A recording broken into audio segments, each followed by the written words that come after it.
Bonjour la famille, deuxième petite vidéo sur la proclamation. Il y a une semaine, j'ai vécu un moment particulier dans ma voiture.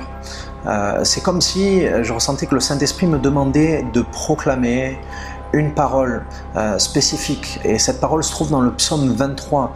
Cette parole dit « Je ne manquerai de rien ». Et j'ai voulu simplement verbaliser, dire à haute voix cette parole, je ne manquerai de rien. Et puis j'étais en train de louer Dieu et je le disais, je ne manquerai de rien. Et ça a rempli mon cœur littéralement. Il y a 2 jours, je me levais pour avoir ce temps avec Dieu que j'essayais d'avoir chaque matin avant de partir au boulot.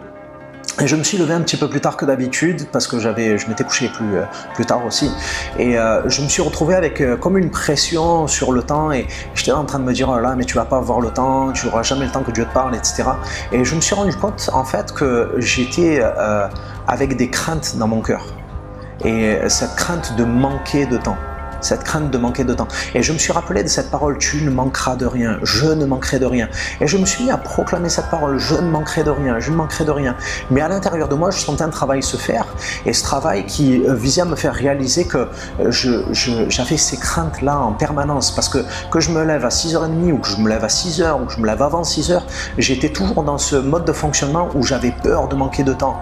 Et puis en sondant mon cœur, je réalisais que je n'avais pas que peur de manquer de temps, j'avais peur de manquer d'argent, j'avais peur de manquer d'amour, j'avais peur de manquer de l'approbation des gens, j'avais peur de manquer de toutes sortes de choses, peur de manquer, peur de manquer, peur de manquer.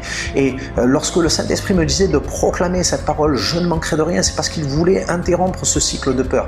Il voulait que je commence à proclamer cette parole pour que ma manière de penser change et puis que je continue à la proclamer pour mettre en place un autre cycle qui allait me conduire à vivre ma vie d'une autre manière.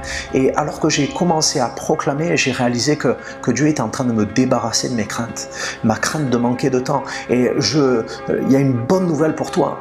J'ai regardé en hébreu, rien, ça veut dire rien. C'est-à-dire que il n'y a rien dont tu vas manquer si l'Éternel est ton berger. Si tu as une crainte de manquer de quelque chose, quelles que soient les choses que j'ai mentionnées auparavant, ou que ce soit peut-être d'amour, que ce soit de mémoire pendant tes examens, ou que ce soit de capacité, ou que ce soit de volonté, ou que ce soit de persévérance, ou de quoi que ce soit, si l'Éternel est ton berger, tu peux le proclamer, tu ne manqueras de rien, je ne manquerai de rien. Ça a bouleversé ma vie. Il y a quelques jours, ma femme était en cours à Paris. Et puis notre embrayage qui avait commencé à nous lâcher il y a quelque temps a recommencé à faire des siennes. Et en plus elle n'avait plus d'essence. On a prié avec les enfants. Elle de son côté, elle s'est mise à proclamer cette parole. On ne s'était pas consulté. Elle disait je manquerai de rien, je manquerai de rien. Et elle est arrivée à la maison, l'embrayage s'est remis à marcher normalement. Et elle n'a pas manqué d'essence alors qu'elle avait quasiment plus rien. Elle n'avait même pas de carte bleue pour aller faire de l'essence. Je veux juste encourager à proclamer la parole et peut-être spécifiquement celle-là. Je ne manquerai de rien parce que Dieu veut que tu ne manques de rien. Sois béni.